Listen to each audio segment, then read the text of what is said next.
Hi, I'm Kottaveiinflux, where every day is a journey into my mind. Gently, I welcome you to my imagination and the next season of my life. So I'm sitting out here at this beautiful lake, but I woke up this morning thinking about eating and food. I love to cook, as most people know, but also I'm thinking about the ways we sit down and eat. There are formal sit down dinners where all the linens are correct and the plates are stacked just so, and you know to work from the outside in with your proper forks and spoons. You have your glasses, your water glass, your wine glass, your dessert accoutrement, right?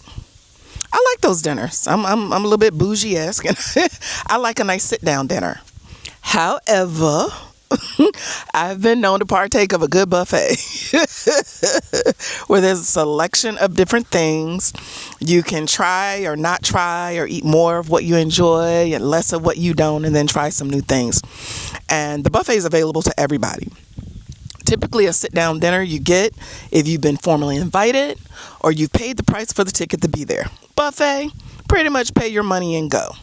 Well, you may say, what does that have to do with art? Just hold on a minute, I'm going to tell you. So I look at the way artists, curators, and appreciators of art partake of the work. Some of us go to museums, national and international museums. Some of us go to galleries, local and specific cities. Some of us go to invite-only personal shows in others' homes. And then there are more the massive biennales that are worldwide, right? I see those as more of like the formal sit-down dinners. And though you can get in and you can see some of it, typically, there's some kind of thing that needs to be done before you have to pay the ticket price or be invited or line up and hope that you get in. But when you talk about a buffet, you can see all of it and everything. Anybody's invited. Everyone can show up and partake, right? It's pretty much open to the public. Like, I'm from North Carolina. The museums there are free. And I love that about access when you're talking about art, both for artists and collectors. There's access when you talk about the buffet of art. On that note, you do get a little bit of everybody, everything, and oftentimes, I'm sorry, I'm at the water, I heard something. There's not really a strong filter for that. But I do love those art buffets because guess what? I discover artists I may have never seen their work before. I discover new art that I didn't know I liked. I'm able to partake of much, much, much more than the edited version of very specific presentation of the work. As artists and as collectors, I encourage you to really explore. Go to those high school art shows. Go to those college art shows. Go to those little pop-ups from the free artists who didn't get space. Go to, online and look at other artists' websites who are just getting started and don't quite know what they're doing and haven't mastered social media and how to expand their offerings.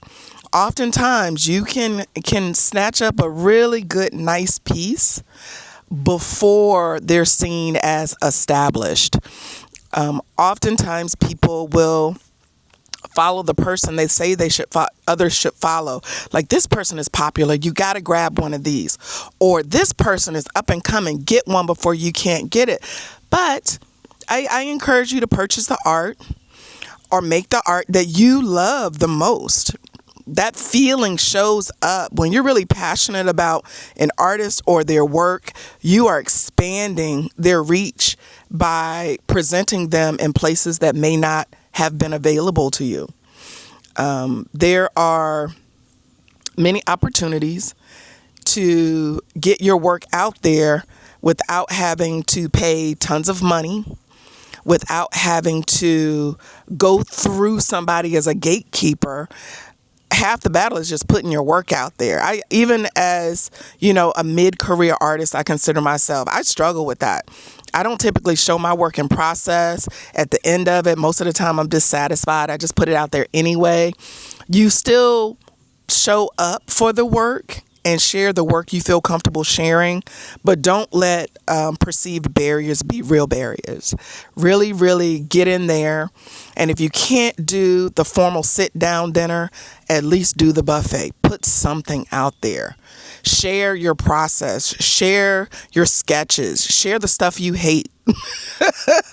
You never know. I've done little sketches while I'm sitting somewhere or as a teacher in class while I'm teaching my students, and those pieces get bought. I don't know why. I don't make art for the money. Again, I'm not mad at the money, but I just make it because that was coming through at the moment, and it touched and reached somebody. They saw something they loved in the mirror and wanted to look at it more. So everything does not have to be formally done.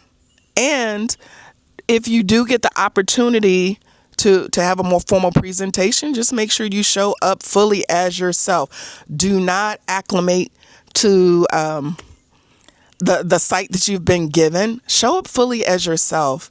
I've been to quite a few shows where everything looked the same. It was the same artist. It was the same subject matter. Nothing was really, nothing felt new.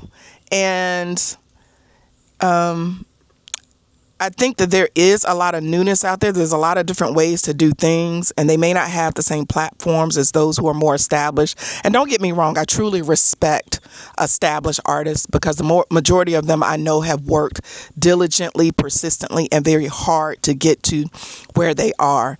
But I want to talk more about the buffet of those who are trying to get to a point where they're better known, where their work has a solid platform to be seen. Social media has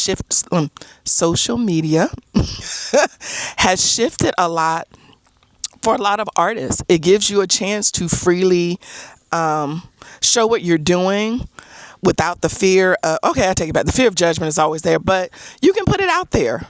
Somebody might have something to say, or they may have nothing to say. I go for to say something, whether it's good, bad, indifferent, other, because I do believe art is supposed to provoke. What it provokes, I don't know. That doesn't mean go on someone's work and be like, it's garbage. No. Just, feedback is great for beginning artists, mid-career artists, and sometimes even established artists. They may not like it, but it's good to hear back about what you enjoy or maybe what feeling their work provokes for you. I was saying the other day that all artwork isn't meant to be beautiful. Sometimes it's just meant to tell the story. So as you show up to these formal art dinners and these buffets, and if you really want to wild out, you can totally go Waffle House. You never know what you're going to get when you show up there. That's also a good way to partake of art. Go rogue with it. But just show up. Show up for others. Show up for yourself as a creative. Show up and show out. Show your work. It's a scary, terrifying thing at times, but do it. Show up for you. Show up for your art. Let others see where you are. I'm working on getting more brave with that as I show samples of work I'm making. I'm not fearless enough to show me in process because sometimes it's very chaotic. Internally and externally, it looks like I'm not doing much, but I'm thinking about what I want to do next. But yeah, so this is my talk for today. If you like this talk, please like, subscribe, and if you feel inclined, share. I'm Kottaveiinflux, out here living my life with no ceiling, no floor, no walls, no box, just the world. And I'm going to give you a little glimpse of where I am on the water on my way out.